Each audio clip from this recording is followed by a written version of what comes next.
ఒకానొకప్పుడు చోళరాజ్యాన్ని ధర్మాత్ముడైన ఒక రాజు పరిపాలించేవాడు.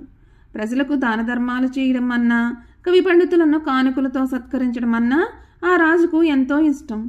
ఆయన దగ్గరకు దానం అంటూ వచ్చి వట్టి చేతులతో తిరిగి వెళ్ళిన వారు లేరు. ఆయన సాటిలేని గొప్ప దాతగా పేరుగాంచాడు. రాజ్యంలో నూతన సంవత్సర ఆరంభ వేడుకలు ఘనంగా జరుపుతారు. ఎప్పటిలాగే ఆ సంవత్సరం కూడా ఆటపాటలతో ఉత్సవాలు గొప్పగా జరిగాయి. ఆఖరి అంశం కానుకలు అందుకోవడం. వరుసగా నిలబడి ప్రజలు కావలసిన కానుకలు పుచ్చుకొని సంతోషంగా వెళ్ళసాగారు. అందరూ వెళ్ళిపోయాక ఒక బ్రాహ్మణుడు మాత్రం అక్కడ నిలబడి ఉండడం రాజు గమనించాడు. అతన్ని దగ్గరికి పిలిచి, ఏం కావాలో సెలవియ్యండి బ్రాహ్మణోత్తమ, ధన కనక వస్తు వాహనాలు ఏవైనా కోరుకోండి, ఈ క్షణమే ఇస్తాను అని అన్నాడు రాజు. అవన్నీ వద్దు ప్రభు అన్నాడు బ్రాహ్మణుడు వినయంగా. మరేం కావాలి అని అడిగాడు రాజు. ప్రభువులు స్వయంగా చెమటోడ్చి సంపాదించిన దానినే నేను కానుకగా పుచ్చుకోగలను. ఇక్కడ ఉన్న వాటిలో అలాంటిది ఏదైనా ఉందా అని అన్నాడు బ్రాహ్మణుడు. ఆ మాట విని రాజు విస్మయం చెందాడు. బ్రాహ్మణ్ణి చూస్తే పరమ సాధువులా కనిపిస్తున్నాడు.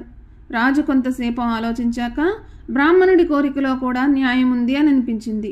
అక్కడున్న వస్తువులకేసి రాజు ఒకసారి చూశాడు. వాటిలో ఒక్కటి స్వయంగా కష్టించి సంపాదించింది లేదు. అక్కడ ఉన్నవన్నీ పన్నుల రూపంలో ప్రజల నుండి వసూలు చేసిన ప్రజాధనం ద్వారా కొన్నవి మాత్రమే. బ్రాహ్మణోత్తమ, ఇక్కడ ఉన్నవి ఏవి నేను స్వయంగా కష్టించి ఆర్జించినవి కావు. అయినా మీరు దానంగా కాకుండా కానుకగా స్వీకరించవచ్చు. మీ పాండిత్యానికి జ్ఞానానికి కానుకగా వాటిని సగౌరవంగా సమర్పించుకుంటాను. ఏం కావాలో సెలవియ్యండి అని అన్నాడు రాజు. క్షమించండి ప్రభు, ఇక్కడ ఉన్న వాటిలో ఏ ఒక్కదాన్ని ముట్టుకోలేను. న్యాయమైన వాటిని, ధర్మబద్ధమైన వాటిని మాత్రమే తీసుకోగలను అన్నాడు బ్రాహ్మణుడు మరుక్షణమే మరొక ఆలోచన లేకుండా. ఇలాంటి సంతోషకరమైన సమయంలో దానమంటూ వచ్చిన బ్రాహ్మణ్ణి వట్టి చేతులతో పంపడం తన కీర్తికి భంగకరం కదా అని అనుకున్నాడు రాజు. బ్రాహ్మణుడికి ఎలాగైనా సంతోషం కలిగించాలన్న ఉద్దేశంతో, అలాగే బ్రాహ్మణోత్తమ, రేపు వచ్చి మీ ఇష్టానుసారం నేను స్వయంగా కష్టించి సంపాదించిన దాన్ని కానుకగా పుచ్చుకుని వెళ్ళండి అని అన్నాడు రాజు.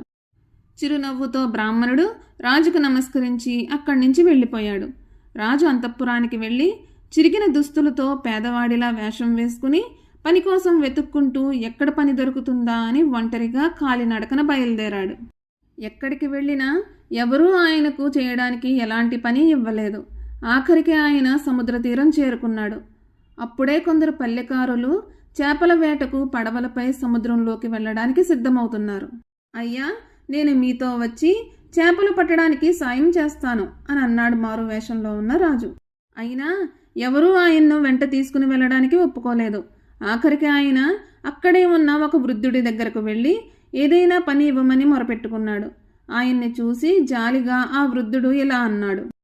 ఈరోజు నాకు ఒంట్లో నలతగా ఉంది, వేటకు వెళ్ళలేను. నా పడవలో నువ్వు వెళ్ళి చేపలు పట్టుకురా. పెద్ద చేపకు రాగినాణం, చిన్న చేపకు గవ్వ ఇస్తాను, సమ్మతమేనా అని అన్నాడు వృద్ధుడు. సమ్మతమే అని చెప్పి రాజు వలను తీసుకుని పడవలో సముద్రంలోకి కొంత దూరం వెళ్ళి వల విసిరాడు. కొంతసేపు ఆగి వలను లాగాడు. అందులో ఒక పెద్ద చేప, ఒక చిన్న చేప ఉన్నాయి. తనకు చేపల వేటలో అనుభవం లేదు. రాత్రంతా సముద్రం మీద ఉన్నా ఇంతకన్నా ఎక్కువ చేపలు పట్టగలనన్న నమ్మకం అతనికి లేదు. అప్పటికప్పుడే తిరిగి వచ్చి వృద్ధుణ్ణి కలుసుకున్నాడు. 2 చేపలను చూసి సంతోషించిన ఆ వృద్ధుడు చెప్పిన మాట ప్రకారం ఒక రాగి నాణం, ఒక గవ్వ ఇచ్చాడు. రాజు ఆ వృద్ధుడికి కృతజ్ఞతలు చెప్పి రాజభవనం చేరుకున్నాడు. మర్నాడు రాజు సభకు వెళ్ళాడు. బ్రాహ్మణుడు రాజదర్శనం కోసం వచ్చాడు. ఆయన్ను చూడగానే రాజు, బ్రాహ్మణోత్తమ, గత రాత్రి నేను స్వయంగా శ్రమపడి ఒక రాగి నాణం, ఒక గవ్వ సంపాదించాను. మీ అభిష్టానుసారం మీరు దానిని స్వీకరించవచ్చు. ఇంకా కావాలంటే ఖజానా నుంచి కావాల్సినంత ఇప్పిస్తాను అని అన్నాడు రాజు. వద్దు ప్రభు, అది ప్రజాధనం కనుక దాన్ని ముట్టుకోదలచలేదు. క్షమించండి. మీరు శ్రమపడి సంపాదించి తెచ్చిన దాన్ని పరమ సంతోషంతో పుచ్చుకుంటాను, ఇవ్వండి అన్నాడు బ్రాహ్మణుడు. రాజు ఒక రాగి నాణం, గవ్వ తీసి ఇచ్చాడు. బ్రాహ్మణుడు వాటిని పరమానందంతో పుచ్చుకుని కళ్ళకు అద్దుకుంటూ, ప్రభువులు చెమటోడ్చి సంపాదించిన ధనం ఇది, దీనికి వెలకట్టలేము, అమూల్యమైనది, ధర్మప్రభువులు చిరకాలం వర్ధిల్లాలి అంటూ రాజుకు నమస్కరించి ఇంటికి బయలుదేరాడు. ఇంటి దగ్గర బ్రాహ్మణుడి భార్య రాజదర్శనానికి వెళ్ళిన భర్త ఎలాంటి విలువైన కానుకలతో తిరిగి వస్తాడో అని ఆసక్తిగా ఎదురుచూస్తోంది. ధనంతో పాటు విలువైన కానుకలు తీసుకువస్తాడని కలలు కంటూ ఉంది. చిరునవ్వుతో భర్త రాగానే తప్పక విలువైన కానుకలే తెచ్చి ఉంటాడన్న నమ్మకంతో ఏం తెచ్చారేమిటి అని అడిగింది. చాలా విలువైనదే తెచ్చాను, ఒక విధంగా అమూల్యమైనదే అని చెప్పాలి. ఎందుకంటే ఇలాంటి కానుకను మన రాజ్యంలో ఏ ఒక్కరూ రాజు నుంచి పుచ్చుకోలేదు అన్నాడు బ్రాహ్మణుడు. అలాగా, ఏది చూపించండి మరి అని తొందర పెట్టింది భార్య. బ్రాహ్మణుడు రాగినాణం గవ్వా తీసి భార్య చేతిలో పెడుతూ, ఇది రాజు స్వయంగా కష్టపడి ఆర్జించింది, ఖజానాలోని మణిమాణిక్యాల కన్నా స్వర్ణాభరణాల కన్నా విలువైంది, ఎందుకంటే అవన్నీ ప్రజల నుండి రాబట్టినవి, అదీ తేడా అన్నాడు ఎంతో గొప్పగా. ఏమిటండి, ఇది ఒక రాగి నాణం, ఒక గవ్వ, వీటినేమో చాలా అమూల్యమైనవి అంటున్నారు, మీకేమైంది, వెళ్ళేటప్పుడు మామూలుగానే ఉన్నారుగా అంటూ బ్రాహ్మణుడి భార్య కోపంతో వాటిని వాకిట్లోకి విసిరికొట్టింది. 2 నాణాలు 2 దిశలుగా వెళ్ళాయి. భార్యతో పోట్లాడడం ఇష్టం లేక బ్రాహ్మణుడు మౌనంగా ఊరుకున్నాడు. ఆ తర్వాత ఇద్దరూ వారి వారి పనుల్లో నిమగ్నమైపోయారు. రాత్రి భోజనాలయ్యాక నిద్రపోయారు. తెల్లవారాక ఆ బ్రాహ్మణ దంపతులు వాకిట్లోకి వచ్చి అక్కడి దృశ్యాన్ని చూసి దిగ్భ్రాంతి చెందారు. రాగి నాణం పడిన చోట బంగారు చెట్టు కనిపించింది. గవ్వ పడిన చోట వెండి చెట్టు. చెట్టు కొమ్మలకు రెమ్మలకు వెండి నాణాలున్నాయి. అమితానందంతో దంపతులు నాణాలు కోసుకున్నారు.